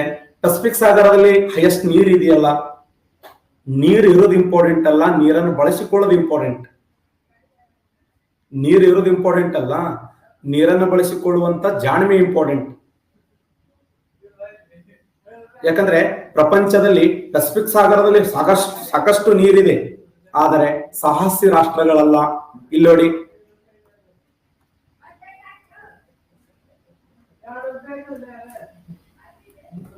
ಇದು ನೋಡಿ, ಯುರೋಪ ಖಂಡ ಇದೆ, ಉತ್ತರ ಅಮೆರಿಕ ಇದೆ, ದಕ್ಷಿಣ ಅಮೆರಿಕ ಇದೆ, ಆಫ್ರಿಕಾ ಇದೆ. ಈ 4 ಖಂಡಗಳ ಮಧ್ಯದಲ್ಲಿ ಅಟ್ಲಾಂಟಿಕ್ ಸಾಗರ ಹಂಚಿಕೆಯಾಗಿದೆ. ಎಷ್ಟು ಖಂಡಗಳ ಮಧ್ಯೆ ಅಂದ್ರೆ 4 ಖಂಡಗಳ ಮಧ್ಯದಲ್ಲಿ ಒಂದು ಉತ್ತರ ಅಮೆರಿಕ, 2 ದಕ್ಷಿಣ ಅಮೆರಿಕ, 3 ಯುರೋಪ ಖಂಡ, 4 ಆಫ್ರಿಕಾ ಖಂಡ. ಈ 4 ಖಂಡಗಳಲ್ಲಿ ಅತ್ಯಂತ ಸಾಹಸ ಖಂಡ ಅಂದ್ರೆ ಯುರೋಪ ಖಂಡ. ಎಷ್ಟು ಸಾಹಸ ಅಂತಂದ್ರೆ ಜಗತ್ತನ್ನೇ ಆಳ್ತೀನಿ ಅಂತಿದ್ರು ಅವರು, ಪ್ರಪಂಚವನ್ನೇ ಆಳಿ ಬಿಡ್ತೀನಿ ಅನ್ನೋರು. ಎಂತೆಂತ ಸಣ್ಣ ಸಣ್ಣ ದೇಶ ಇರವಲ್ಲ, ಜರ್ಮನಿ, ಇಂಗ್ಲೆಂಡ್, ಫ್ರಾನ್ಸ್ ದೇಶ, ಬಹಳ ಸಣ್ಣ ಸಣ್ಣ ಸಣ್ಣ ಸಣ್ಣ ದ್ವೀಪ ರಾಷ್ಟ್ರಗಳು. ಇಂಗ್ಲೆಂಡ್ ಒಂದೇ 68ಕ್ಕಿಂತ ಹೆಚ್ಚು ದೇಶಗಳನ್ನು ಆಳಲ್ಪಟ್ಟಿದೆ. ಒಂದಲ್ಲ ಎರಡಲ್ಲ 68 ದೇಶಕ್ಕಿಂತ. ಇವತ್ತಿಗೂ ಆ ರಾಷ್ಟ್ರಕ್ಕೆ ಆಳ್ವಿಕೆ ಒಳಪಟ್ಟಂತ ರಾಷ್ಟ್ರಗಳ ಗುಂಪನ್ನ ಕಾಮನ್ವೆಲ್ತ್ ಕಂಟ್ರಿಗಳಂತ ಕರೀತಾರೆ. ಎಲ್ಲೆಲ್ಲಿ ಇಂಗ್ಲೆಂಡ್ ದೇಶಗಳು ಆಳಲ್ಪಟ್ಟಿದ್ದಾವಲ್ಲ ಆ ಎಲ್ಲಾ ರಾಷ್ಟ್ರಗಳನ್ನ ಕಾಮನ್ವೆಲ್ತ್ ರಾಷ್ಟ್ರಗಳಂತ ಕರೀತಾರೆ. 54 ದೇಶಗಳು ಪ್ರೆಸೆಂಟ್ ಕಾಮನ್ವೆಲ್ತ್ ರಾಷ್ಟ್ರಗಳಲ್ಲಿ, 54 ಅದಾವ. 54 ದೇಶಗಳು ಕಾಮನ್ವೆಲ್ತ್ ರಾಷ್ಟ್ರಗಳಲ್ಲಿ. ಈಗ ಅವ್ರು ಆಳಿದ್ದು ಅವ್ರಿಗೆ ಬೈದ್ ಬೇಡ, ನಾವು ಅವ್ರಿಗೆ ಬೈದ್ ಬೇಡ. ನಾ ಹೇಳ್ದೇನಂತಂದ್ರೆ ನಮ್ಮಲ್ಲಿ ಕಿಚ್ಚಿರ್ಬೇಕಂತ, ನಮ್ಮಲ್ಲಿ ಒಂದು ಒಂದು ಒಂದು ಏನಾದ್ರೂ ಒಂದು ಮಾಡ್ಬೇಕನ್ನುವಂತ ಕಿಚ್ಚಿರಬೇಕು. ಅದು ಹೇಳ್ತಾ ಇರೋದು ನಾನು. ಅವ್ರು ಭಾರಿ ಅಂತ ಹೇಳ್ತಾ ಇಲ್ಲ ನಾನು. ಎದ್ದು ಒಂದೇ ಬುಕ್ಕನ್ನ ನೀಟಾಗಿ ಪರ್ಫೆಕ್ಟ್ ಆಗಿ ಮುಗಿಸ್ಬಿಡ್ಬೇಕನ್ನ ಅನ್ನೋನ, ಹೌದಲ್ಲ? ಹಾಗಾದ್ರೆ ಇಡೀ ಜಾಗತಿಕ ಮಟ್ಟದಲ್ಲಿ ಯುರೋಪ ದೇಶ ಏನ್ ಮಾಡಿತ್ತು ಅಂತಂದ್ರೆ, ನಿಮ್ಗೆ ಗೊತ್ತಿರಲಿ, ಭಾರತ ಮತ್ತು ಯುರೋಪ್ ರಾಷ್ಟ್ರಗಳ ಮಧ್ಯದಲ್ಲಿ ಟರ್ಕಿಯ ಮುಸಲ್ಮಾನರು ಅವ್ರನ್ನ ಸ್ಟಾಪ್ ಮಾಡ್ತಾರೆ. ಏನು, ನೀವು ಭಾರತಕ್ಕೆ ಹೋಗಂಗಿಲ್ಲ, ಒಂದು ವೇಳೆ ಹೋಗ್ಬೇಕಾದ್ರೆ ನಮ್ ಪರ್ಮಿಷನ್ ತಗೋಬೇಕು ಅಂತ. ಅದಕ್ಕ ಆ ಪೋರ್ಚುಗಲ್ ದೇಶದ ಹೆನ್ರಿ ಅನ್ನುವಂತ ವ್ಯಕ್ತಿ, ಪೋರ್ಚುಗಲ್ ದೇಶದ ನಾವಿಕ ಹೆನ್ರಿ ಅಂತ ಏನು ಅಂತಂದ್ರೆ, ವೆರಿ ಇಂಪಾರ್ಟೆಂಟ್. ಇಡೀ ಜಗತ್ತನ್ನ ಆಳ್ತೀವಿ ನಾವು, ಇಡೀ ಪ್ರಪಂಚವನ್ನ ಆಳ್ತೀವಿ ನಾವು, ಇಡೀ ಜಗತ್ತಾಳುವಂತ ಶಕ್ತಿ ಇದೆ. ಅದಕ್ಕೆ ನಾನು ಹೊಸ ಜಲಮಾರ್ಗವನ್ನು ಕಂಡು ಹಿಡಿತೇನೆ ಅಂತೇಳಿ ಒಂದು ಸ್ಕೂಲನ್ನೇ ಓಪನ್ ಮಾಡ್ತಾನಂತ. ಆ ಸ್ಕೂಲಿನಲ್ಲಿ ಶಾಲೆಯನ್ನು ಕಲ್ತಂತ ವಿದ್ಯಾರ್ಥಿಗಳು ಸಮುದ್ರಯಾನ ಮಾಡಕ್ ಮುಂದಾಗ್ತಾರೆ. ಆ ಸಮುದ್ರಯಾನ ಮಾಡಿದಂತ ಸಮಯದಲ್ಲಿ ಇವೆಲ್ಲ ದೇಶಗಳು ಅವಮಾನ ಮಾಡ್ತವೆ. ನೀವೇನು ಸಾಧನೆ ಮಾಡ್ತೀರಿ? ಬಾರ್ತೊಲೊಮಿ ಡಯಾಸ್, ಜಗತ್ತಿನ ಮೊದಲು ಬಾರಿಗೆ ಸಮುದ್ರಯಾನ ಮಾಡಿದಂತ ವ್ಯಕ್ತಿ ಯಾರಂದ್ರೆ BL ಡಯಾಸ್. BL ಡಯಾಸ್, ಬಾರ್ತೊಲೊಮಿ ಡಯಾಸ್ ಅಂತ ಕರಿತೀವಿ. ಈ BL ಡಯಾಸ್ 1487ರಲ್ಲಿ ಆತ ಆವಿಷ್ಕಾರ ಮಾಡಿದ ದೇಶ ಯಾವ್ದಂದ್ರೆ ಕೇಪ್ ಆಫ್ ಗುಡ್ ಹೋಪ್ ಅಂತ ಕರಿತೀವಿ. ಕೇಪ್ ಆಫ್ ಗುಡ್ ಹೋಪ್ ಅಲ್ಲ, ಕಂಡಿಡಿನಲ್ಲಿ ಬಾರ್ತೊಲೊಮಿ ಡಯಾಸ್ ಏನನ್ನು ಆವಿಷ್ಕಾರ ಮಾಡಿದ ಅಂದ್ರೆ ದಕ್ಷಿಣ ಆಫ್ರಿಕಾದ ತುತ್ತುದಿಯನ್ನು ಆವಿಷ್ಕಾರ ಮಾಡ್ತಾನೆ. ದಕ್ಷಿಣ ಆಫ್ರಿಕಾದ ತುತ್ತುದಿ ಯಾವಂದ್ರೆ ಅದು ಕೇಪ್ ಆಫ್ ಗುಡ್ ಹೋಪ್ ಅಂತ ಕರಿತೀವಿ. ಯಾವ ವರ್ಷ ಅಂದ್ರೆ 1487ರಲ್ಲಿ. ಬಾರ್ತೊಲೊಮಿ ಡಯಾಸ್ ಯಾವಾಗ ದಕ್ಷಿಣ ಆಫ್ರಿಕಾದ ತುತ್ತುದಿನ ಆವಿಷ್ಕಾರ ಮಾಡಿದಂದ್ರೆ ನಾ ಸುಮ್ ಕುಂದ್ರಬಾರದು ಅಂತೇಳಿ ಕ್ರಿಸ್ಟೋಫರ್ ಕೊಲಂಬಸ್ ಅದೇ ಪೋರ್ಚುಗಲ್ ದೇಶದ ಲಿಸ್ಬನದಿಂದ ತನ್ನ ಪ್ರಯಾಣವನ್ನು ಆರಂಭ ಮಾಡ್ತಾನೆ. ಲಿಸ್ಬನದಿಂದ ತನ್ನ ಪ್ರಯಾಣವನ್ನು ಆರಂಭ ಮಾಡಿ ಈ ಕಡೆ ಹೋಗಬೇಕಾಗಿರುವಂತಹ ಹಡಗುಗಳು ವಾಪಸ್ ಈ ಕಡೆ ಹೋಗ್ತವೆ. ಆ ಹೋಗುವಂತ ಸಮಯದಲ್ಲಿ ಆತನ ಸಹಚರ ಹೇಳ್ತಾರೆ, ಯಪ್ಪ ನಾವು ಹಾದಿ ತಪ್ಪಿಸ್ಕೊಂಡಿವಿ, ಬ್ಯಾರೆ ಕಡೆ ಹೊಂಟಿವಿ, ನಮ್ ದಿಕ್ಕು ತಪ್ಪಿದೆ, ನಮ್ ದೇಶಕ್ಕೆ ಹೋಗಂಬಾ ಅಂತ. ಅವಾಗ ಕ್ರಿಸ್ಟೋಫರ್ ಕೊಲಂಬಸ್ ಅಂತಾನೆ ಹುಚ್ಚುಗಟ್ಟಿ, ನಾನು ಸತ್ರು ವಾಪಸ್ ಬರಂಗಿಲ್ಲ ನನ್ನ ದೇಶಕ್ಕೆ. ನಾನು ಒಂದು ಸಾರಿ ತಲೆ ಕೆಟ್ಟಿದೆ, ನಾನು ಭಾರತವನ್ನು ಆವಿಷ್ಕಾರ ಮಾಡ್ಬೇಕಂತ ವಿಚಾರ ಮಾಡಿನಂದ್ರೆ ನಾ ಆವಿಷ್ಕಾರ ಮಾಡ್ಲೇಬೇಕು. ಅದಕ್ಕೆ ಯೇಸು ಕ್ರಿಸ್ತನ ಸುಲಭಿ ಮುಟ್ಟಿ ಹೇಳ್ತೀನಿ, ಕೇವಲ 3 ದಿನದಲ್ಲಿ ಭೂಮಿ ಕಂಡು ಹಿಡದೇ ಹಿಡಿತೀವಿ ಅಂತೇಳಿ ಕ್ರಿಸ್ಟೋಫರ್ ಕೊಲಂಬಸ್ ನೇನಾ, ಸಂತ್ ಮೇರಿಯ, ಫೆಂಟಾ ಎಂಬ ಹಡಗಳನ್ನು ಬಳಸಿಕೊಂಡು ಅವನು ಭಾರತ ಕಂಡು ಹಿಡಲಿಲ್ಲ, ಭಾರತ ಆವಿಷ್ಕಾರ ಮಾಡಿಲ್ಲ. ಆದ್ರೂ ಭೂಮಿ ಆವಿಷ್ಕಾರ ಮಾಡಿದ್ನಲ್ಲ, ಭೂಮಿಯನ್ನು ಕಂಡು ಹಿಡಿದ್ನಲ್ಲ, ದಕ್ಷಿಣ ಅಮೆರಿಕನ ಆವಿಷ್ಕಾರ ಮಾಡಿದ್ನಲ್ಲ. ಆ ತರ ಕಿಚ್ಚಿರ್ಬೇಕನವನ. ಒಂದು ಸಾರಿ ನೀರಾಗಿ ಜಿಗದೀವಿ ಅಂತಂದ್ರೆ ಹೊಳ್ಳಿ ವಾಪಸ್ ಬರಬಾರದು ಅಂತ. ಹಾಗಾದ್ರೆ ನಾ ಹೇಳ್ತಾ ಇರೋದೇನಂತಂದ್ರೆ, ಈ ಅಟ್ಲಾಂಟಿಕ್ ಸಾಗರದ ನೀರು ಅತಿ ಹೆಚ್ಚು ಬಳಸಲ್ಪಟ್ಟಿತ್ತು. ಅದಕ್ಕೆ ಅಟ್ಲಾಂಟಿಕ್ ಸಾಗರ ಎಲ್ಲಿ ಬರೋದು, ಎಕಡೆ ಹೋಯ್ತು? ಜಗತ್ತಿನಲ್ಲಿ ಅತಿ ಹೆಚ್ಚು ಜಲಸಾರಿಗೆ ಹೊಂದಿರುವಂತ ಸಾಗರ, ಪ್ರಪಂಚದಲ್ಲಿ ಅತಿ ಹೆಚ್ಚು ಜಲಸಾರಿಗೆ ಹೊಂದಿರುವಂತ ಸಾಗರ ಯಾವ್ದಂದ್ರೆ ಅದು ಪೆಸಿಫಿಕ್ ಸಾಗರ.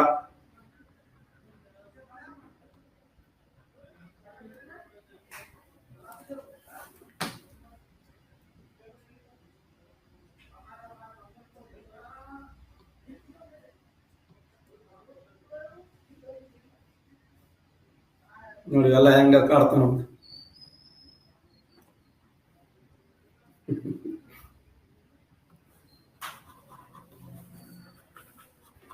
ಅದು ಕಾಡಿದ ಬಿಡ್ತೀವ ನಾವು.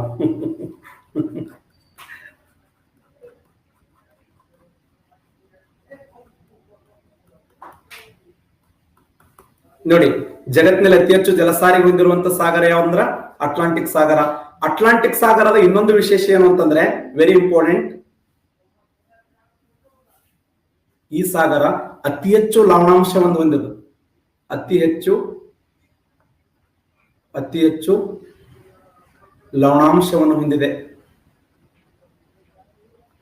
ಅತಿ ಹೆಚ್ಚು ಲವಣಾಂಶವನ್ನು ಹೊಂದಿದೆ. ಯಾಕೆ ಹೈಯೆಸ್ಟ್ ಲವಣಾಂಶ ಹೊಂದಿದೆ ಈ ಸಾಗರ? ಈ ಸಾಗರ ಅತಿ ಹೆಚ್ಚು ಲವಣಾಂಶ ಹೊಂದಲು ಕಾರಣ ಏನು? ಏನ್ ರೀಸನ್? ಈ ಸಾಗರ ಅತಿ ಹೆಚ್ಚು ಲವಣಾಂಶ ಹೊಂದಲು ಕಾರಣ ಏನು? ಎಕ್ಸಲೆಂಟ್. ಪ್ರಪಂಚದ ಘಟಾನುಘಟಿ ನದಿಗಳು, ಜಗತ್ತಿನ ಅತ್ಯಂತ ಪ್ರಸಿದ್ಧವಾದ ನದಿಗಳು ಈ ಸಾಗರವನ್ನು ಸೇರುತ್ತವೆ. ಇವತ್ತು ಅಮೆಜಾನ್ ನದಿ ಸಾಗರ ಸೇರ್ತದೆ. ಏನು ಅಮೆಜಾನ್ ನದಿ ಅಂದ್ರೆ ಎಷ್ಟು? 6450 ಕಿಲೋಮೀಟರ್ ಉದ್ದ ಹರಿತದೆ ಅಮೆಜಾನ್. ಅದರ ಅಗಲ ಎಷ್ಟಂದ್ರೆ 198 ಕಿಲೋಮೀಟರ್ ಆಗಲ್ಲ. ಆಕ್ಚುಲಿ ಹೇಳಬಾರ್ದು ಅಂತೇವಲ್ಲ. ಏನು ಸಣ್ಣ 6450 ಕಿಲೋಮೀಟರ್ ಸಣ್ಣ ಮಕ್ಕಳು ಆಟ ಅಂತ ಹೇಳಿದ್ರೆ ನೀವು? 189 ಕಿಲೋಮೀಟರ್ ಆಗಲ್ಲ. 189 ಕಿಲೋಮೀಟರ್ ಆಗಲ್ಲ. 4650 ಕಿಲೋಮೀಟರ್. ಇಡೀ ಜಗತ್ತಿನ ಅತ್ಯಂತ ದೊಡ್ಡದಾದಂತ ನದಿ ವಿಭಾಗ. ಹಾಗಾದ್ರೆ ಜಗತ್ತಿನ ಮಹಾನ್ ನದಿಗಳು ಇವತ್ತ ಅಮೆಜಾನ್ ನದಿ ಆಗಿರಬಹುದು, ಜಗತ್ತಿನ ಅತಿ ಉದ್ದವಾದ ನದಿ ನೈಲ್ ನದಿ. ನೈಲ್ ನದಿ ಸೇರ್ತದೆ, ಅಟ್ಲಾಂಟಿಕ್ ಸಾಗರ ಸೇರ್ತದೆ, ಮೆಡಿಟೇರಿಯನ್ ಸಮುದ್ರವನ್ನು ಸೇರ್ತದೆ. ಮೆಡಿಟೇರಿಯನ್ ಸಮುದ್ರ ಅಟ್ಲಾಂಟಿಕ್ ಸಾಗರದ ಒಂದು ಭಾಗ. ಎಂತೆಂತ ಘಟಾನುಘಟಿಗಳು. ಮೆಸಿಸಿಪ್ಪಿ ನದಿ ಸೇರ್ತದೆ. ಪ್ರಪಂಚದ ಅತ್ಯಂತ ಮುಖ್ಯವಾಗಿರುವಂತಹ ನದಿಗಳು ಈ ಸಾಗರವನ್ನು ಸೇರುತ್ತವೆ. ಆ ಉದ್ದೇಶಕ್ಕಾಗಿ ಈ ಸಾಗರ ಭೂಮಿಯ ಮೇಲೆ ಅತ್ಯಂತ ಹೆಚ್ಚು ಲವಣಾಂಶವನ್ನು ಹೊಂದಿರುವಂತಹ ಸಾಗರ ಅಂತ ಕರಿತೀವಿ. ಯಾವ ಸಾಗರ ಅತಿ ಹೆಚ್ಚು ಲವಣಾಂಶವನ್ನು ಹೊಂದಿದೆ ಅಂತಂದ್ರೆ ಅದು ಅಟ್ಲಾಂಟಿಕ್ ಸಾಗರ. ಜಗತ್ತಿನ ಅತ್ಯಂತ ದೊಡ್ಡದಾಗಿರುವಂತಹ ಸಾಗರ, ಪ್ರಪಂಚದಲ್ಲಿ ಅತಿ ಹೆಚ್ಚು ಜಲಸಾರಿಗೆಯನ್ನು ಹೊಂದಿರುವಂತಹ ಸಾಗರ, ಗರಿಷ್ಠ ಲವಣಾಂಶವನ್ನು ಹೊಂದಿರುವಂತಹ ಸಾಗರ. ಭೂಮಿ ಮೇಲೆ ಸಾಗರಗಳಲ್ಲಿ ಹೈಯೆಸ್ಟ್ ಕಂಡು ಬರುವಂತಹ ಲವಣಾಂಶ ಯಾವನ್ನು ಕೇಳ್ತಾನೆ? ಜಗತ್ತಿನಲ್ಲಿ ಅತಿ ಹೆಚ್ಚು ಲವಣಾಂಶವನ್ನು ಹೊಂದಿರುವಂತಹ ಸಾಗರ ಅಟ್ಲಾಂಟಿಕ್ ಸಾಗರ. ಸಾಗರದಲ್ಲಿ ಲವಣಾಂಶ ತೆಗೆದುಕೊಂಡಾಗ 77.8% ಸೋಡಿಯಂ ಕ್ಲೋರೈಡ್ ಇದೆ.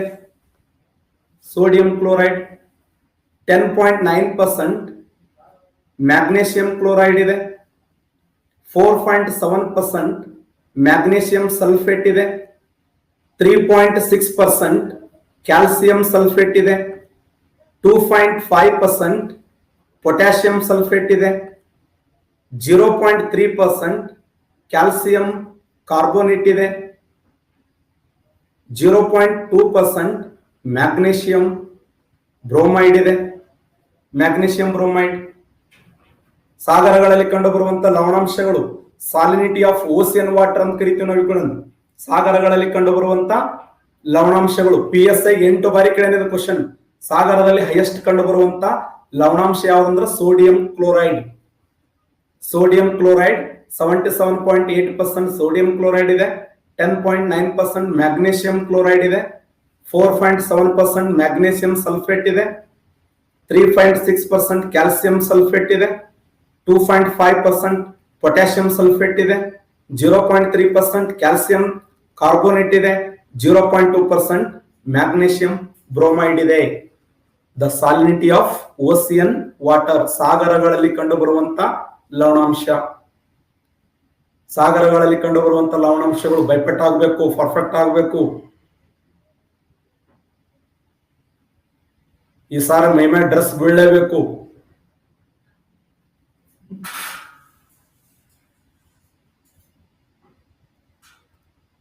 ಈ ಸಾರಿ PC ಆಗ್ಲೇಬೇಕು, PSI ಆಗ್ಲೇಬೇಕು.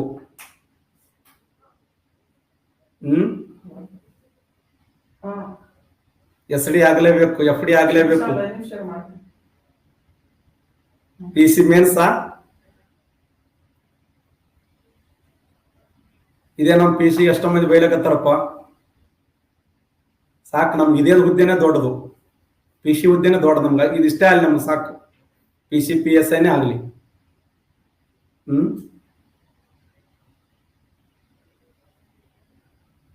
ನಮ್ಗೆ ಇದೇ ದೊಡ್ಡ ಹುದ್ದೆ, ಇದೇ ಪವಿತ್ರವಾದ ಹುದ್ದೆ. ಮುಂದೆ ಓದೋಣ ಅಷ್ಟು ಮಂದಿ. SD ಆಗೋಣ, FD ಆಗೋಣ.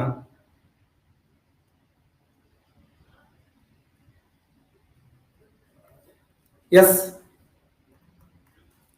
ಪ್ರಪಂಚದ ಅತ್ಯಂತ ದೊಡ್ಡದಾಗಿರುವಂತ ಎರಡನೇ ಸಾಗರ ಯಾವುದಂದ್ರೆ ಅಟ್ಲಾಂಟಿಕ್ ಸಾಗರ. ಈ ಸಾಗರದಲ್ಲಿ ಹೈಯೆಸ್ಟ್ ಜಲಸಾರಿಗೆ ಇದೆ, ಅತಿ ಹೆಚ್ಚು ಲವಣಾಂಶವನ್ನು ಹೊಂದಿರುವಂತ ಸಾಗರ. ಈ ಸಾಗರದಲ್ಲಿ ಕಂಡು ಬರುವಂತ ಅತ್ಯಂತ ದೊಡ್ಡದಾಗಿರುವಂತ ದ್ವೀಪ ಯಾವುದಂದ್ರೆ ಗ್ರೀನ್ಲ್ಯಾಂಡ್. ಈ ಸಾಗರದಲ್ಲಿ ಕಂಡು ಬರುವ ಅತ್ಯಂತ ದೊಡ್ಡದಾಗಿರುವಂತ ದ್ವೀಪ ಯಾವುದಂದ್ರ ಗ್ರೀನ್ಲ್ಯಾಂಡ್ ದ್ವೀಪ. ಗ್ರೀನ್ಲ್ಯಾಂಡ್ ಪ್ರಪಂಚದ ಅತ್ಯಂತ ದೊಡ್ಡದಾಗಿರುವಂತ ದ್ವೀಪ ಅಂತ ಕರಿತೀವಿ. ಇಡೀ ಜಗತ್ತಿನ ಅತ್ಯಂತ ದೊಡ್ಡದಾಗಿರುವಂತ ದ್ವೀಪ ಯಾವುದಂದ್ರ ಗ್ರೀನ್ಲ್ಯಾಂಡ್ ದ್ವೀಪ. ಗ್ರೀನ್ಲ್ಯಾಂಡ್ ಇಡೀ ಜಗತ್ತಿನಲ್ಲಿ ಅತ್ಯಂತ ದೊಡ್ಡದಾಗಿರುವಂತ ದ್ವೀಪ ಇದು. ಅತಿ ದೊಡ್ಡ ಎರಡನೇ ದ್ವೀಪ ಅಂದ್ರೆ ನ್ಯೂ ಗಿನಿಯಾ. ಪ್ರಪಂಚದ ಅತಿ ದೊಡ್ಡ ನದಿ ದ್ವೀಪ ಅಂತ ಕೇಳಿದಂದ್ರೆ ಮಜುಲಿ ಅಂತ ಬರೀರಿ. ಮಜುಲಿ ಎಲ್ಲಿದೆ ಅಂದ್ರೆ ಅಸ್ಸಾಂ ರಾಜ್ಯದಲ್ಲಿ ಕಂಡು ಬರ್ತದೆ. ಯಾವ ನದಿಯಿಂದ ನಿರ್ಮಾಣಗೊಂಡಿದೆ ಮಜುಲಿ ಅಂತಂದ್ರೆ ಬ್ರಹ್ಮಪುತ್ರ ನದಿಯಿಂದ ನಿರ್ಮಾಣಗೊಂಡಿದೆ.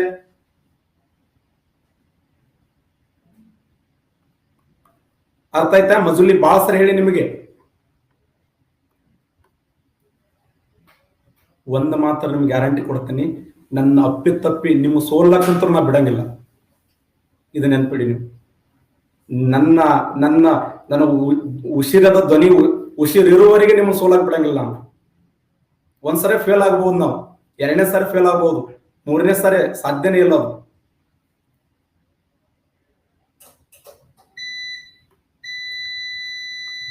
ಯಾಕಂದ್ರೆ ನಾ ಪಾಠ ಹೇಳೋದು ಟೈಮ್ ಪಾಸಿಗೆ, ಬಿಸಿನೆಸ್ ಸಲುವಾಗಿ, ಅದಕ್ಕೆ ನನ್ನ ರಕ್ತದ ಪ್ರತಿಯೊಂದು ಕಣಗಳಲ್ಲಿ ನಾ ಟೀಚರ್. ನಾ ಪಾಠ ಹೇಳ್ತೀನಿ, ಆ ಬದ್ಧತೆ ಇದೆ ನನಗೆ. I have completed D.Ed and B.Ed also.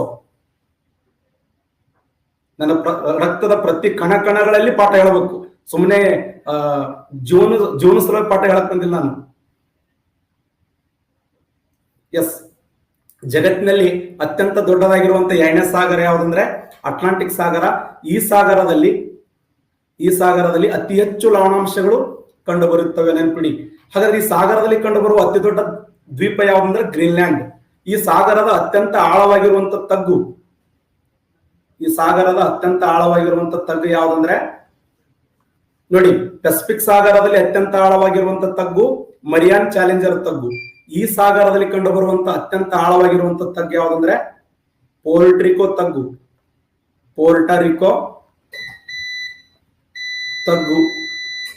ಈ ಪೋರ್ಟರಿಕೋ ತಗ್ಗದ ಆಳ ಎಷ್ಟಿದೆ ಅಂತಂದ್ರೆ, ಎಷ್ಟಿದೆ ಪೋರ್ಟರಿಕೋ ತಗ್ಗದ ಆಳ? ಎಷ್ಟಿದೆ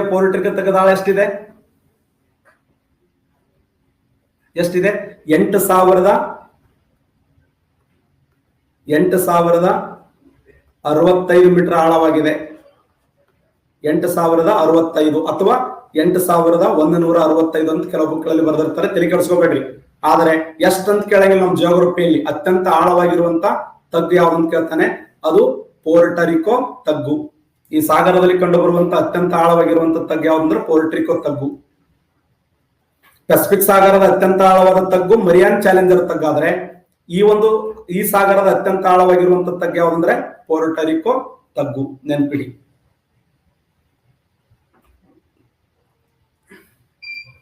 ನೋಡಿ, ಈ ಒಂದು ಅಟ್ಲಾಂಟಿಕ್ ಸಾಗರದ ವಿಶೇಷ, ಜಗತ್ತಿನ ಅತ್ಯಂತ ದೊಡ್ಡದಾಗಿರುವಂತ ಎರಡನೇ ಸಾಗರ, ಅತಿ ಹೆಚ್ಚು ಜಲಸಾರಿಗೆ ಹೊಂದಿರುವ ಸಾಗರ, ಅತಿ ಹೆಚ್ಚು ಲವಣಾಂಶ ಹೊಂದಿರುವಂತಹ ಸಾಗರ. ಈ ಸಾಗರದ ಅತಿ ದೊಡ್ಡ ದ್ವೀಪ ಅಂದ್ರೆ ಗ್ರೀನ್ಲ್ಯಾಂಡ್. ಈ ಸಾಗರದ ಅತ್ಯಂತ ಆಳವಾಗಿರುವಂತ ತಗ್ಗು ಯಾವಂದ್ರೆ ಪೋರ್ಟರಿಕೋ ತಗ್ಗು. ಹಾಗಾದ್ರೆ ಈ ಸಾಗರ ನೋಡಕ್ಕೆ ಯಾವ ಸೇಪಿನಲ್ಲಿದೆ? ಎಂ ಆಕಾರದಲ್ಲಿದೆ, ಎಸ್ ಆಕಾರದಲ್ಲಿದೆ, ತ್ರಿಕೋನಾಕಾರದಲ್ಲಿದೆ, ಯು ಆಕಾರದಲ್ಲಿದೆ. ಸೇಪ್ ಹೆಂಗಿದೆ? ಎಂ ಆಕಾರ, ಎಸ್ ಆಕಾರ, ತ್ರಿಕೋನಾಕಾರ, ಯು ಆಕಾರ. ಯಾವ ಆಕಾರದಲ್ಲಿದೆ ಸಾಗರದ ತಗ್ಗು? ಇದು ನೋಡಕ್ಕೆ ಯಾವ ಸೇಪಿನಲ್ಲಿದೆ? ಕರೆಕ್ಟ್ ಆನ್ಸರ್ ಮಾಡಿ ನೋಡೋಣ. ಶಬಾಷ್, ಎಕ್ಸಲೆಂಟ್. ಎಸ್ ಆಕಾರದಲ್ಲಿದೆ ನೋಡಿ. IAS ಕೇಳಿದ ಪ್ರಶ್ನೆ ಇದು. ಹಿಂದೂ ಮಹಾಸಾಗರ ಎಂ ಆಕಾರದಲ್ಲಿದೆ, ಅಟ್ಲಾಂಟಿಕ್ ಸಾಗರ ಎಸ್ ಆಕಾರದಲ್ಲಿದೆ, ಪೆಸಿಫಿಕ್ ಸಾಗರ ತ್ರಿಕೋನಾಕಾರದಲ್ಲಿದೆ, ಆರ್ಕಟಿಕ್ ಸಾಗರ ಯು ಆಕಾರದಲ್ಲಿದೆ. ಇದರ ಸೇಪ್ ಆರ್ಕಟಿಕ್ ಸಾಗರ ಯು ಆಕಾರದಲ್ಲಿ, ಪೆಸಿಫಿಕ್ ಸಾಗರ ತ್ರಿಕೋನಾಕಾರದಲ್ಲಿ, ಅಟ್ಲಾಂಟಿಕ್ ಸಾಗರ ಎಸ್ ಆಕಾರದಲ್ಲಿ, ಹಿಂದೂ ಮಹಾಸಾಗರ ಎಂ ಆಕಾರದಲ್ಲಿ. ಈ ಸಾಗರದ ಸೇಪ್ ನೋಡಕ್ ಹಿಂಗೆ ಅದಾವೆ. ಇದು IAS ಕೇಳಿದ ಪ್ರಶ್ನೆ. KS 2017 ಏನ್ ಕೇಳೋಣ, ಸಾರಿ 14ರಲ್ಲಿ ಸಾಗರಗಳನ್ನ ಏರಿಕೆ ಕ್ರಮದಲ್ಲಿ ಬರಿ ಅಂತ ಕೊಟ್ಟಾನ. ಅತ್ಯಂತ ಚಿಕ್ಕ ಸಾಗರ ಯಾವುದು? ಆರ್ಕಟಿಕ್ ಸಾಗರ. ಅದಕ್ಕಿಂತ ಸ್ವಲ್ಪ ದೊಡ್ಡದು ಯಾವುದು? ಹಿಂದೂ ಮಹಾಸಾಗರ. ಅದಕ್ಕಿಂತ ಸ್ವಲ್ಪ ದೊಡ್ಡದು ಯಾವುದು? ಅಟ್ಲಾಂಟಿಕ್ ಸಾಗರ. ಅದಕ್ಕಿಂತ ಸ್ವಲ್ಪ ದೊಡ್ಡದು ಯಾವುದು? ಪೆಸಿಫಿಕ್ ಸಾಗರ. ಪೆಸಿಫಿಕ್ ಸಾಗರ, ಪೆಸಿಫಿಕ್ ಸಾಗರ, ಅಟ್ಲಾಂಟಿಕ್ ಸಾಗರ, ಹಿಂದೂ ಮಹಾಸಾಗರ, ಆರ್ಕಟಿಕ್ ಸಾಗರ. ಅನುಕ್ರಮವಾಗಿ ಏರಿಕೆ ಕ್ರಮದಲ್ಲಿ ಇವು: ಆರ್ಕಟಿಕ್, ಹಿಂದೂ ಮಹಾಸಾಗರ, ಅಟ್ಲಾಂಟಿಕ್, ಪೆಸಿಫಿಕ್ ಸಾಗರ. ಓಕೆನಾ? ಇದು ಸೇಪ್. ಇವು ಸೇಪ್. ಇವು ಏನಂತಂದ್ರೆ ಇವು ಸೇಪ್, ನೋಡಕ್ ಸೇಪ್ ಅದಾವೆ. ಇವೇನಂತಂದ್ರೆ ಏರಿಕೆ ಕ್ರಮದಲ್ಲಿ. ಅಲ್ಲಲ್ಲ, ಅದು ಬರಂಗಿಲ್ಲ. ದಕ್ಷಿಣ ಮಹಾಸಾಗರ ಅಂತಂದ್ರಲ್ಲ, ದಕ್ಷಿಣ ಮಹಾಸಾಗರ ಏನಪ್ಪಾ ಅಂತಂದ್ರೆ ದಕ್ಷಿಣಾರ್ಧಗೋಳದಲ್ಲಿ ಹಂಚಿಕೆ ಆಗಿದೆ. ಅದು ಇನ್ನೂ ಪರಿಗಣಿಸಿಲ್ಲ ಅದನ್ನ. ಆದ್ರೂ ಕೂಡ ಅದನ್ನ ತೆಗೆದುಕೊಂಡು ಅನುಕ್ರಮವಾಗಿ ಜೋಡಿಸಿನ ಅಷ್ಟೇ. ಹಾ, ಮಿಲ್ಕಿ ಡಿ ಅದನ್ನು ಬರ್ತದೆ. ಅದು ಇದರ ನಂತರ, ಅದು ಪೋರ್ಟಿಕೋ ತಗದ ನಂತರ ಅದು.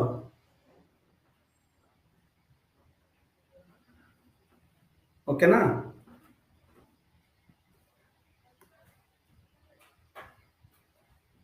ಎರಡು ಸಾಗರಗಳನ್ನ ಡಿಸ್ಕಸ್ ಮಾಡಿದೆವು. ಒಂದು ಪೆಸಿಫಿಕ್ ಸಾಗರ, ಇನ್ನೊಂದು ಅಟ್ಲಾಂಟಿಕ್ ಸಾಗರ. ಇನ್ನೊಂದ್ಸರಿ ರಿಪೀಟ್ ಮಾಡ್ತೇನೆ ನೋಡಿ. ಆದಿ ಅಂತ್ಯವಿಲ್ಲದ ವಿಶಾಲವಾದ ಜಲಭಾಗವನ್ನೇ ಸಾಗರ ಅಂತ ಕರಿತೀವಿ. ಸಾಗರಗಳನ್ನು ಕುರಿತು ಅಧ್ಯಯನ ಮಾಡುವ ಶಾಸ್ತ್ರವನ್ನ ಓಷಿಯಾಲಜಿ ಅಂತ ಕರಿತೀವಿ. ಸಾಗರಗಳು ಅನುಕ್ರಮವಾಗಿ ಪೈಸಾ, Pacific Ocean, Atlantic Ocean, Indian Ocean, Southern Ocean, Arctic Ocean. Arctic. ಸಾಗರದ ಮೇಲ್ಮೈ ದೂರವನ್ನು ಅಳೆಯುವ ಸಾಧನ ನಾಟಿಕಲ್ ಮೈಲು. ಸಾಗರದ ಆಳವನ್ನು ಅಳೆಯುವ ಸಾಧನ ಪ್ಯಾದೋಮೀಟರ್. ಪ್ಯಾದೋ ಅಂದ್ರೂ ಒಂದೇ, ಬ್ಯಾತೋ ಅಂದ್ರೂ ಒಂದೇ. ಪ್ಯಾದೋ ಅಥವಾ ಬ್ಯಾತೋ. ಒಂದು ಪ್ಯಾದೋ ಎಂದರೆ 6 ಅಡಿ. ಒಂದು ನಾಟಿಕಲ್ ಮೈಲು ಎಂದರೆ 1852 ಕಿಲೋಮೀಟರ್. ಒಂದು ನಾಟಿಕಲ್ ಮೈಲು ಎಂದರೆ, ನೆನಪಿಡಿ. ಸಾಗರಗಳನ್ನು ಕುರಿತು ವೈಜ್ಞಾನಿಕವಾಗಿ ಮೊದಲ ಬಾರಿಗೆ ಅಧ್ಯಯನ ಮಾಡಿದವರು ಯಾರಂದ್ರೆ ಮ್ಯಾಥ್ಯೂ ಪೌಂಟೇನ್. ಮ್ಯಾಥ್ಯೂ ಪೌಂಟೇನ್ ಸಾಗರಗಳನ್ನು ಕುರಿತು ಅಧ್ಯಯನ ಮಾಡುವಂತ ಒಂದು ಶಾಸ್ತ್ರವನ್ನ ಓಷಿಯಾಲಜಿ ಅಂತ ಕರಿತೀವಿ. ಪ್ರಪಂಚದ ಎಲ್ಲ ಸಾಗರಗಳಿಗೆ ಹೆಸರು ಕೊಟ್ಟವರು ಯಾರಂದ್ರೆ ಫೆರ್ಡಿನಾಂಡ್ ಮೆಗೆಲಾನ್. ಓಕೆ, ಒಂದಿಷ್ಟು ಕ್ವಶನ್ ನೋಡ್ಕೊಳ್ಳೋಣ. ಮತ್ತೇನು ಕೇಳಿದೆ ಇಲ್ಲಿ?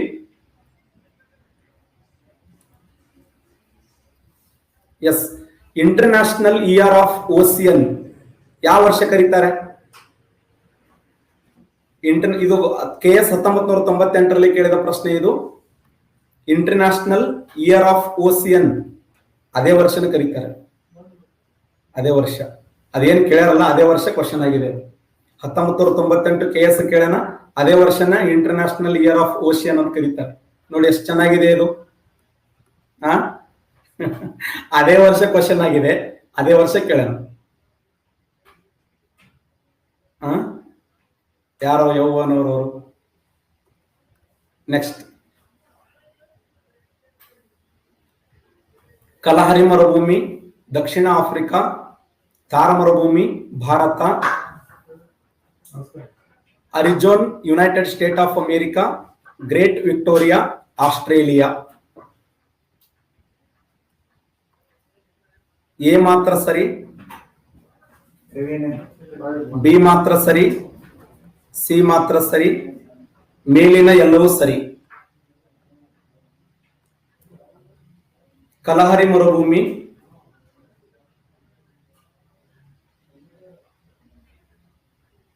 ಎಕ್ಸಲೆಂಟ್. ಸರಿಯಾದಂತ ಉತ್ತರ ಮೇಲಿನ ಎಲ್ಲವೂ ಸರಿ. ಮೇಲಿನ ಎಲ್ಲವೂ ಸರಿ. ಮೇಲಿನ ಎಲ್ಲವೂ ಸರಿ ಉತ್ತರ. ನೋಡಿ, ಇದು ಕೂಡ 2000 ಭೂಮಿಯ ನೀರಿನಲ್ಲಿ ಶೇಕಡ ಎಷ್ಟು ಶುದ್ಧ ನೀರು ಇರುತ್ತದೆ ಅಂತ ಕೇಳಿದ್ದಾನೆ. ಸಿಂಪಲ್ ಕ್ವಶನ್ ಇದೆ, ಆನ್ಸರ್ ಮಾಡಿ ನೋಡೋಣ. ಭೂಮಿಯ ನೀರಿನಲ್ಲಿ ಶೇಕಡ ಎಷ್ಟು ಶುದ್ಧ ನೀರು ಇರುತ್ತದೆ? 3% ನೀರು ಶುದ್ಧ ಇರುತ್ತದೆ ನೋಡಿ. ಅಂದ್ರ 71% ವಾಟರ್ ಇದೆಯಲ್ಲ, ಅದರ 3% ಏನಿದೆ ಅಂದ್ರೆ ಶುದ್ಧವಾಗಿರುವಂತ ಕುಡಿಯುವ ನೀರಿದೆ. ಭೂಮಿಯ ನೀರಿನಲ್ಲಿ ಶೇಕಡ ಎಷ್ಟು ಶುದ್ಧ ನೀರು ಇರುತ್ತದೆ ಅಂದ್ರೆ 3%. ಈ ಕೆಳಗಿನಗಳಲ್ಲಿ ಬೆಚ್ಚಗಿನ ಪ್ರವಾಹ ವಾರ್ಮ್ ಕರೆಂಟ್ ಯಾವುದು? PSI ಕೇಳಿದ ಪ್ರಶ್ನೆ ಹೌದಲ್ಲ? PSI ಅಲ್ಲ ಇದು, ನನಗೆ ಕಾಣಿಸ್ತಾ ಇಲ್ಲ, ಅದು ನಿಮ್ಮ ಕ್ಲಾಸ್ ಟೈಮ್ ಮುಗಿದಿದೆ ಅಂತ ಬಂದಿದೆ. ಅದು PSI ಕೇಳಿದ್ದಲ್ಲ. ಹಾ, ಓಕೆ. ಈ ಕೆಳಗಿನಗಳಲ್ಲಿ ಬೆಚ್ಚಗಿನ ಪ್ರವಾಹ ವಾರ್ಮ್ ಕರೆಂಟ್ ಯಾವುದು? ಒಯೋಸಿಯೋ, ಕ್ಯುರೇಶಿಯಾ, ಓಕಟಸ್ಕಾ, ಪೇರು. ಕರೆಕ್ಟ್ ಆನ್ಸರ್ ಮಾಡಿ ನೋಡೋಣ. ಬೆಚ್ಚಗಿನ ಪ್ರವಾಹ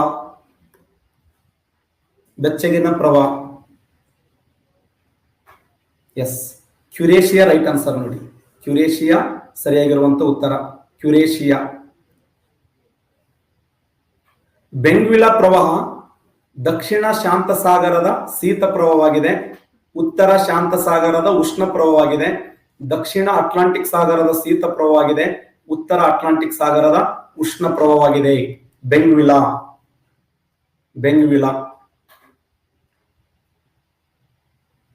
ಶಬಾಷ್, ಎಕ್ಸಲೆಂಟ್. ಸಿ ರೈಟ್ ಆನ್ಸರ್ ನೋಡಿ. ಸಿ ಸರಿಯಾಗಿರುವಂತ ಉತ್ತರ.